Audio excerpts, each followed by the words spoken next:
Segundo ano, como estão? Espero que tenham passado bem as férias, espero que tenham descansado bastante a mente. Agora a gente vai partir rumo aí, segundo semestre, né? Rumo ao caminho do terceirão. Já já vocês estão no terceiro médio, já pensaram nisso? Pois é. Bom, a gente vai falar hoje sobre eu vou fazer uma revisão de todo o conteúdo do começo do segundo ano médio, do primeiro semestre do segundo ano médio, uma sucessão aí de vídeos para a gente revisar, tá? E colocar aí, alinhar novamente todas essas ideias aí, para a gente começar a tomar o rumo aí da estrada e terminar todo o nosso estudo de zoologia que foi no segundo ano, tá bom? Então, bora lá. Vamos começar a falar diminuir aqui minha fotinha, começar a falar sobre classificação biológica dos organismos, ok? Bom, continuando com o material, sempre com o material do positivo, da apostila de vocês. Espero que vocês estejam com a apostila em mãos e vão aí anotando o que for necessário, tá? Tô começando pela apostila do primeiro bimestre, que é a apostila número 5, tá? Enfim, a gente sabe aí, né, que os organismos, né, têm uma classificação. Então, essa classificação, ela vai falar para mim de onde surgiram os organismos, quem foram os seus ancestrais, né, quem que foi evoluindo de quem, tá? Essa sistemática vai agrupar características de todas as espécies, tá? Para falar a familiaridade de cada organismo, né? De onde eles vieram. Bom, as bases da taxonomia, né? A palavra taxonomia vem do grego que é taxon, é arranjo, e nomos, que é regra, lei, ok? O estudo e a classificação foram elaborados, né, por Carl Linné, também conhecido como Linneu, né, que publicou uma obra postulando algumas regras para as classificações, para as normas de classificações taxonômicas. Então, na revista Nature. Então, a gente sabe que existe o sistema binomial. Então, esse sistema binomial eu tenho dois nomes, que é de gênero e espécie, né? Sempre utilizando o latim como língua, porque é uma língua morta, não vai cair em modificação as palavras, né? E ele tem que ser sempre escrito em itálico ou sublinhado, tá? No texto, quando ele for texto digitado. Bom, o que é uma espécie, né? Então, o conceito de espécie significa um organismo que tem maior semelhança taxonômica. Eu falo que um organismo é da mesma espécie que o outro quando eles geram descendentes férteis. Se eu tiver um cruzamento e não gerar descendente fértil, significa que eles não são da mesma espécie, tá bom? Então, aqui, por exemplo, a gente tem cruzamento natural entre indivíduos de espécies diferentes com grau de parentesco evolutivo próximo. Pode ocorrer, porém os descendentes não serão férteis. Aqui a gente tem o típico exemplo da égua, né? Que cruza com o jumento e aí vai gerar a mula. Ou seja, a égua, ela tem 64 cromossomos, portanto, as suas células gametóticas têm 32 cromossomos. Já o jumento, ele tem 62 cromossomos e as suas células gametóticas 31. Então, quando eu somar, né, 31 com 32, eu vou ter um organismo com 63 cromossomos, ou seja, tem um cromossomo faltante aqui, tá? Então, ele é um organismo estéril. Como eu já havia dito, a regra de nomenclatura, né? Ela sempre diz que eu tenho que ter nomes científicos em latim, ok? Que é uma língua utilizada no Império, era uma língua utilizada no Império Romano, e é utilizada porque hoje em dia a gente não usa mais e não correrá o risco de sofrer mudanças, ok? É chamada língua morta. O nome científico tem que ser composto por no mínimo 2 palavras, que é o gênero e a espécie, né? Esses nomes têm que ser sublinhados ou grifados, tá? Quando existir uma subespécie, tem que ser escrita após o nome da espécie. Então, aqui eu tenho, por exemplo, o alba, né, como sendo uma subespécie, o grise é como sendo uma subespécie. Quando existe um subgênero, tem que ser escrito após o gênero, né? Entre parênteses e sempre com inicial em maiúscula, porque o gênero sempre é maiúsculo e a espécie sempre minúscula, tá? Então, Aedes e Stegomia aegypti, porque eu tenho um subgênero aqui, tranquilo? Agora, quando eu estiver falando de uma espécie e eu não sei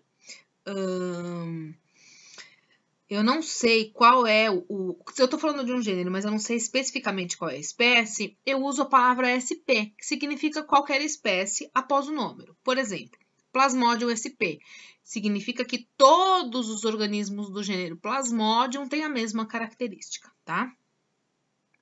As terminações padronizadas para famílias têm sufixos idae para os animais, Felidae, Canidae, enfim. Aceae para os vegetais. Então, Cactaceae, Bromeliaceae. Então, para animais é idae e para plantas, né, é Aceae, ok?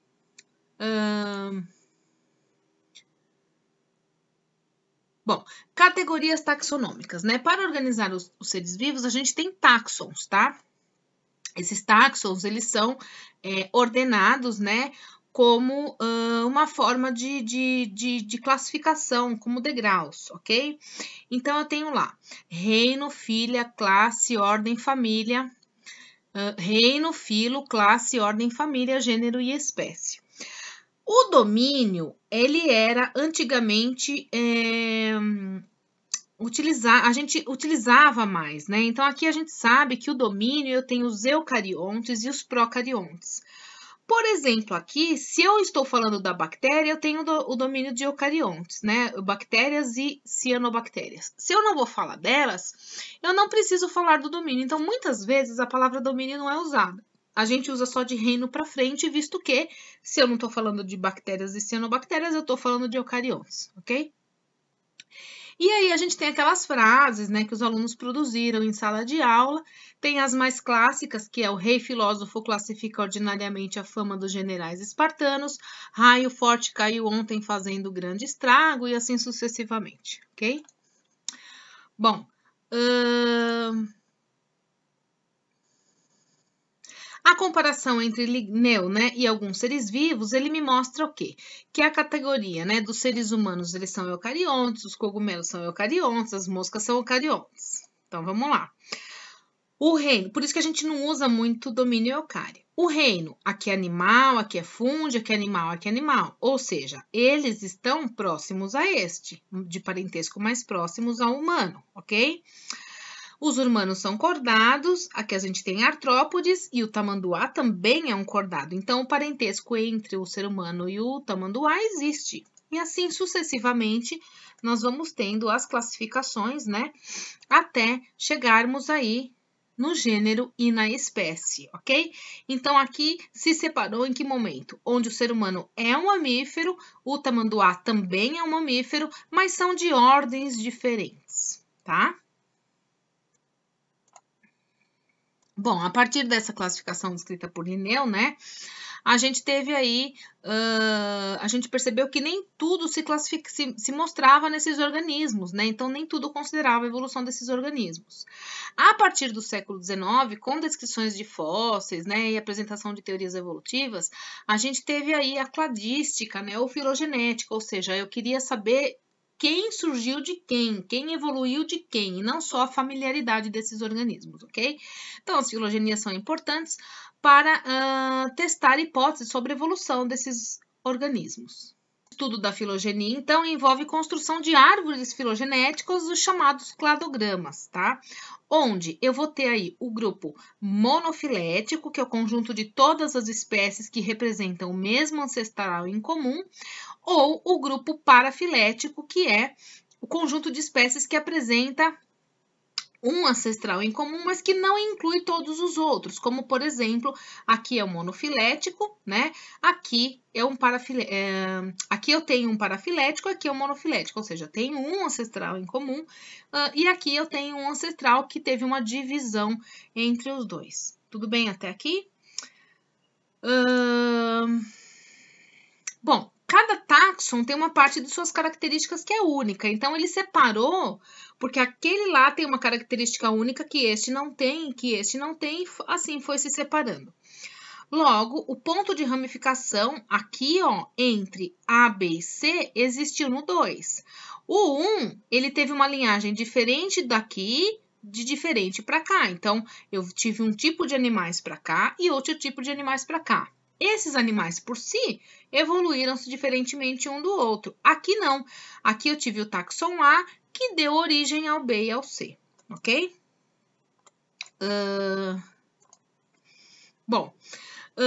Então, aqui a gente tem um exemplo, né, das características que foram determinantes aí utilizadas pelos animais, né? Então, eu tenho, por exemplo, cor dos olhos, né? O ancestral, ele tem olhos pretos, né? Então, aqui a linhagem ancestral tem olhos pretos, eu colocava a letra W, né? O táxon A, que no caso aqui também tem olhos pretos, tem olhos pretos, tem olhos pretos. Já o táxon D, ele não tinha olhos pretos, então eu completava com a letra Z, e o táxon E também não tinha olhos pretos, e eu completava com a letra Z. Então, a gente completando aí, né, todos esses táxons, a gente conseguia saber de que linhagem era obtida de quem veio, né, as características ancestrais. Bom, então, independente de quem veio ou quem não veio, todos os organismos geram descendentes, né, para ter as espécies futuras aí, para que possa dar continuidade à existência das populações. Esse mecanismo tem o nome de reprodução, né? Então, a reprodução ela pode ser assexuada ou sexuada, ok? Na reprodução assexuada, eu não tenho junção de gametas, ela ocorre através de sucessivas divisões celulares, né? E eles são geneticamente idênticos. Então, é como se fossem clones. Um exemplo de reprodução assexuada é quando eu tiro uma muda e coloco na terra, eu vou ter um organismo exatamente igual ao anterior, ok? A reprodução também pode ser chamada de agâmica, porque eu não tenho gametas, né? E eu tenho aí ela na produção de esporos, de brotos, de mudas, de fragmentação e de alguns organismos como planárias que fazem aí bipartição, ok? Algumas espécies também têm variações reprodutivas que vão originar descendentes com menor diversidade, como a partenogênese, do grego partenos, virgem, e gênesis, nascimento. Ou seja, não existe mistura de gametas, é uma reprodução assexuada que não ocorre fertilização, mas as fêmeas se procriam sem que o macho as fecunde. Tá? Ela não é considerada sexuada, porque ela tem apenas uma divisão, ela é apenas uma divisão de sucessivas mitoses, tá? Esse tipo de reprodução acontece para garantir a perpetuação da espécie, porque senão acabam os indivíduos, né? E aí os indivíduos, e por algum vírus, alguma coisa, pode acontecer de não ter mais organismos. Aqui eu tenho a hidra, né? Um pólipo, né, acontecendo o brotamento, e aqui eu tenho a laceração, a bipartição de uma planária sendo dividida. Bom, na reprodução sexuada, verifica-se a união do material genético com recombinação. Então, eu tenho gametas e eu tenho que ter a mistura desses gametas. Para ter gametas, eu tenho que ter a gametogênese, que é fazer o gameta, né, através da meiose. Eu tenho um acasalamento e eu tenho fecundação. Não necessariamente eu preciso de acasalamento. Muitas vezes esses espermatozoides e óvulos são jogados aí no meio externo e encontram-se ao acaso, ok? Aqui a gente tem reprodução de minhocas, enfim, onde ambas as minhocas sairiam grávidas, porque as duas são hermafroditas. Isso que significa que essa minhoca manda espermatozoide para essa minhoca manda espermatozoide para outra e ambas saem grávidas, mas elas não se autofecundam, ok? Já os seres dioicos são seres que têm casas separadas, sexos separados, só menino e só menina. Aqui a gente tem a fecundação a gente tá vendo, né, sapos, tá? Que ele tá fazendo o amplexo, que é o abraço, né? Mas eu não tenho uma fecundação interna. Esse abraço do sapo na sapa, vai liberar todos os óvulos dela no ambiente e ele vai depositar os espermatozoides por cima, tá? Então, isso não significa que todas as reproduções sexuadas têm que ter cópula. Não, nos peixes também é o acaso, né? Liberado na água, ok? Após a fecundação, né, eu vou ter lá a cariogamia, ou seja, a fusão dos dois núcleos. E aí, esses organismos, né, vão fazer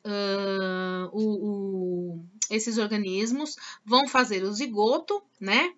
E aí eu vou ter a formação da primeira célula. Essa primeira célula vai fazer mitose e vai surgir aí as células que vão dar origem ao embrião, ok?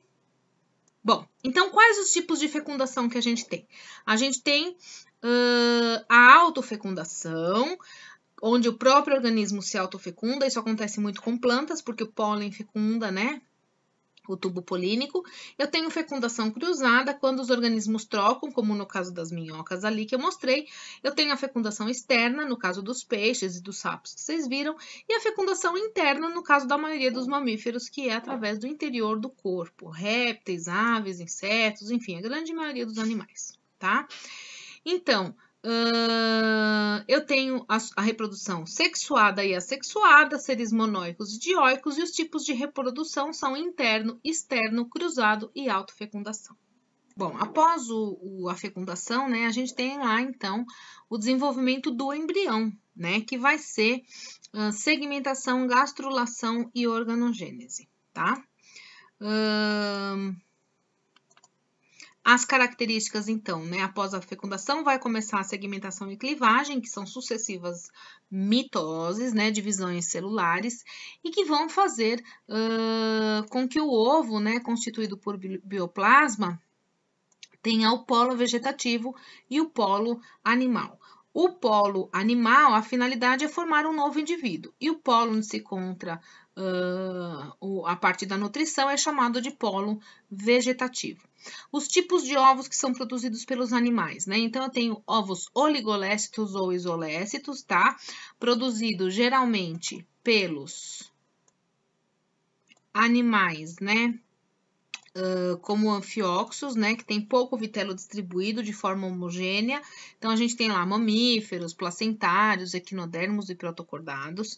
Eu tenho os heterolécitos, né, que são a quantidade de vitelo diferente nos polos, tá?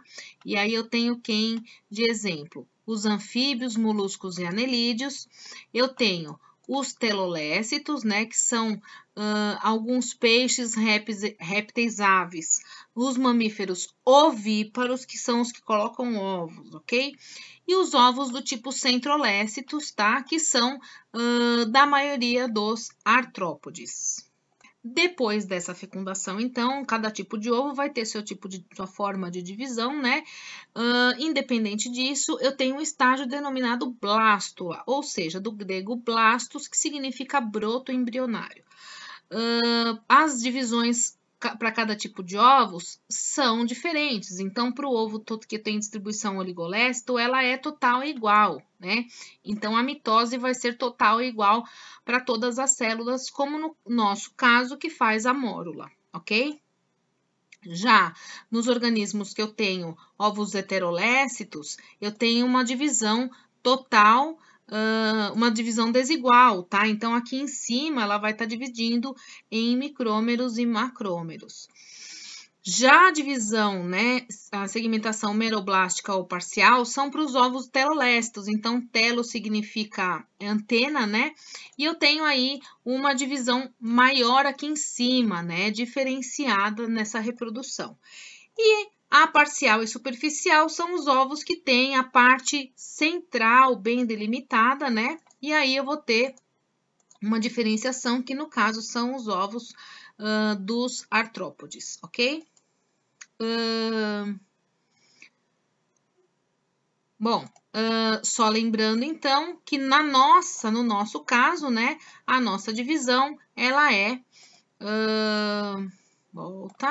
a nossa divisão, ela é total e igual, dando origem à mórula. A mórula, ela surge quando eu tenho 16 células, né? Então, a partir de 16 células, chama-se mórula, porque ela lembra a aparência de uma amora. Então, né, após a formação da mórula, eu tenho a formação da blástula, né, que vai dar origem aos animais, animais, né, a blástula e ao trofloblasto. Aqui a gente tem aqui dentro o embrioblasto, que vai dar origem ao embrião especificamente dito, e aqui fora a placenta, né, e anexos embrionários, que é o trofloblasto. Aqui dentro, então, eu tenho as células tronco-embrionárias, tá? Que vão formar aí o novo organismo, ok? Na gastrulação, ou seja, depois dessa diferenciação, começa a diferenciação da parte gástrica, né, da gastrulação, onde o blastóporo ou ele vai dar origem ao ânus ou ele vai dar origem à boca. Se ele der origem ao ânus, ele é chamado de deuterostômio. Se ele der origem à boca, ele é chamado de protostômio, tá? Eu vou ter o arquêntero, que é o intestino primitivo, e aí eu vou ter começar a formação da mesoderme aqui e das duas partes celomáticas, onde o celoma é responsável pela divisão da cavidade corporal interna. Bom, e depois disso eu tenho a formação da neurula, ou seja, a formação da notocorda, que é um molde para a coluna vertebral. Vejam bem, a notocorda não origina a coluna vertebral, ela serve de molde, com a forma do gelo. A forma do gelo não é gelo, ela apenas molda a água para formar o gelo, ok? E aí, aqui na formação da notocorda, eu tenho logo em seguida a formação do tubo neural, né? E aí aqui a gente tem essa formação completa, onde eu tenho celoma, né? Tubo neural, notocorda, mesoderme e o arquêntero, que é o intestino, as partes primitivas. Nessa organogênese, então, a mesoderme vai dar origem a derme, músculos, cartilagem, ossos, sangue, medula óssea, tecido linfático, sistema urinário e genital. A ectoderme, que é a parte de fora, vai dar origem ao quê? A pele, né? Epiderme, sistema nervoso, epitélio de revestimento de mucosas, tá? E a endoderme vai dar origem aos órgãos, especificamente do sistema digestório. Então, fígado, pâncreas, sistema respiratório e tubo digestório, especificamente dito, tá? Depois de formado tudo isso, nós temos os anexos embrionários, que servem para o embrião continuar aí, né, a sua jornada até o parto, o seu nascimento. Então, os anexos embrionários, né, são saco vitelíneo, âmnio, córeo e elantoide. A placenta, ela faz a ponte entre a mãe e o filho, né, para ter a nutrição, e o cordão umbilical é esse anexo que vai facilitar isso daí. O saco vitelíneo, ele é originado da endoderme e a função é o armazenamento de substâncias para o desenvolvimento do embrião. No caso dos ovos de galinha, é a gema, ok? Responsável também pelo transporte de gases. O âmnio, ou líquido amniótico, ele tem a função de proteger, né, o embrião, ok? E constitui espaço para movimentos fetais e também tem muita água, por isso ele faz a hidratação. O córeo é uma fina película, né, que vai estar presente nos répteis e aves, né, e tem a função protetora e respiratória, ok? Desse ovo, já que ele tem uma casca ali, tá fora do corpo da mãe. O alantoide vai acontecer em répteis, aves e mamíferos, originando-se uma evaginação, tá? A gente tem aqui o alantoide, ó, originando-se uma evaginação para fora, né, do intestino do embrião, onde ele vai mandar as excretas desse embrião, ok? A placenta, por sua vez, eu tenho capilares, e os capilares são diferentes da mãe para o filho, não são os mesmos capilares, portanto, o sangue da mãe não se mistura com o sangue da criança, ok? Nunca. Eu apenas tenho as trocas desses materiais gasosos, de moléculas pequenas, mas esse sangue não se mistura, tá? O cordão umbilical, ele é formado por duas artérias e o sangue, ele chega ao feto através de uma veia umbilical de diâmetro bem maior, tá? Quanto ao número de embriões, né? Quanto ao número de embriões, a gente tem lá a poliovulação. Quando eu tenho mais de uma ovulação, eu posso ter gêmeos, né? E esses gêmeos são geralmente de placentas diferentes, tá? Quando eu tenho uma divisão inespecífica, a gente não sabe por quê, essa massa na divisão dobra, eu tenho gêmeos idênticos, geneticamente, inclusive, completamente iguais, ok? Mas a digital sempre será diferente, tá? Outro tipo de formação de gêmeos ocorre também através de fertilização assistida, né? Onde eu tenho vários óvulos e vários espermatozoides vão fecundar aqueles óvulos.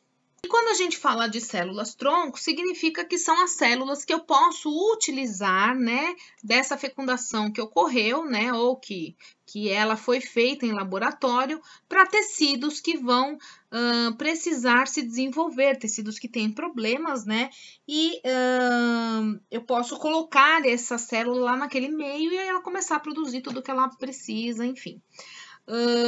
As células-troncos são polêmicas, porque se eu deixasse, né, continuar, ia virar um bebê.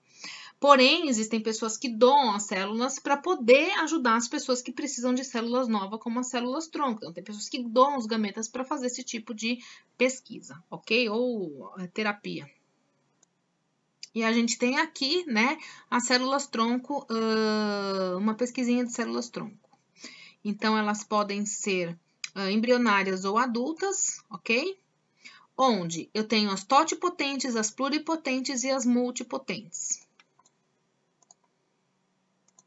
Tá bem confuso.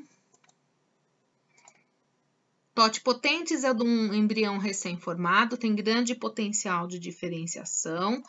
As pluripotentes. Aqui. As pluripotentes conseguem organizar, gerar, né, qualquer tecido, sem, no entanto, gerar um organismo completo. E as multipotentes, elas são presentes no indivíduo adulto, com capacidade de originar um número limitado, né, de tipos teciduais. Então, a gente geralmente fala de células sanguíneas e assim sucessivamente, ok? Bom, o uso de células-tronco é polêmico, né, por levantar manipulação sobre embriões, tá, que são geralmente congelados aí. E aqui eu vou mostrar para vocês o desenvolvimento embrionário humano, né, materialzinho que tem nas organizações aqui, metodológicas, né. Então, eu seleciono a etapa que eu quero, zigoto, né. Aí o zigoto, ele vai formar a primeira divisão.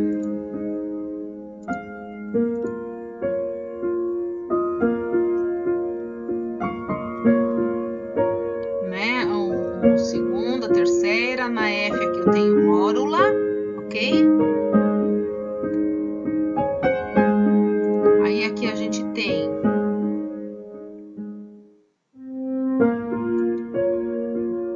blástula, né?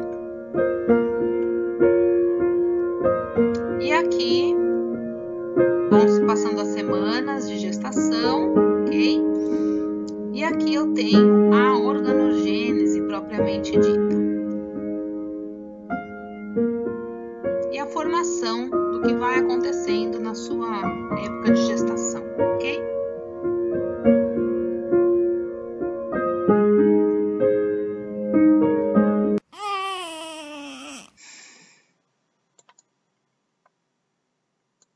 Bom, eu fico por aqui, né? E na próxima, eu espero que vocês lembrem de tudo isso, façam aí os exercícios que tinham deixado sem fazer, completem as apostilas e a gente vai trabalhar esses assuntos em aula, ok? Essa revisão. Na próxima revisão, a gente vai começar com os animais, tá bom? Beijos, até!